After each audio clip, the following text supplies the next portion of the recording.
మీరు ఓటమి నుంచి కూడా ఏమీ పాఠం నేర్చుకున్నట్లు లేదు. ఎందుకు ఓడిపోయామనేటువంటి ఆలోచన మీరు చేసుకున్నట్లు లేదు. ఎందుకనంటే మీరు పోతున్న పంతం మళ్ళీ అట్లానే ఉంది. అప్పుడు పోలీసు వ్యవస్థను ఉపయోగించి అరాచకం చేశారు. ఇప్పుడు రాష్ట్రంలో రౌడీలందరినీ సమీకరించి, అదేదో సినిమాలో ఉంది కదా, అందరినీ సమీకరించి ఒక నగరం మీద పట్టు కోసం ప్రయత్నం చేసినట్టు నువ్వు ఈ రాష్ట్రం మీద భయపెట్టి నడపాలనుకుంటున్నావు. ఇక్కడ ఉన్నది చంద్రబాబు గారి ప్రభుత్వం. నక్సలైట్లని, ఫ్యాక్షనిస్టుల్ని చూసి కలబడి నిలబడినటువంటి నాయకుడు.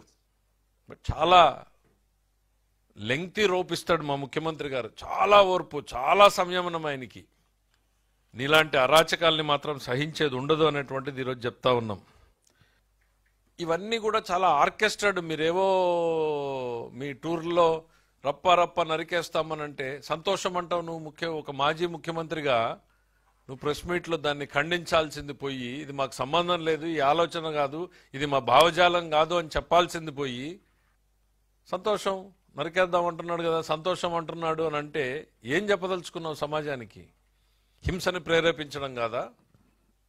Declaring the war. ఈ పదాలన్నీ ఎక్కడి నుంచి వస్తున్నాయి అని అంటే మీలో ఉన్నటువంటి ఆ ఫ్రస్ట్రేషన్, ప్రజల మీద ఫ్రస్ట్రేషన్. మీకు ప్రభుత్వం మీద తిరుగుబాటు కాదు, మీరు ప్రజల మీదే తిరుగుబాటు. ఎవరిని నరుకుతారు మీరు? ప్రజలనా?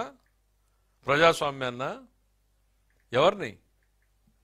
ఓటమి నుంచి మీరు అసలు ఓటమిని అర్థం చేసుకున్నట్లు లేరు మీరు ఇంతవరకు. మీలో ఎక్కడా కూడా మార్పు కనపడడం లేదు. ఒక రాజకీయ నాయకుడు ఓటమి తర్వాత సమీక్ష, అంతర్మదనం జరుగుతుంది, సమీక్ష జరుగుతుంది, ఎన్నో మార్పులు వస్తాయి. కానీ మీలో ఎక్కడా కూడా మార్పు అనేది ఎక్కడా కూడా కనపడడం లేదు.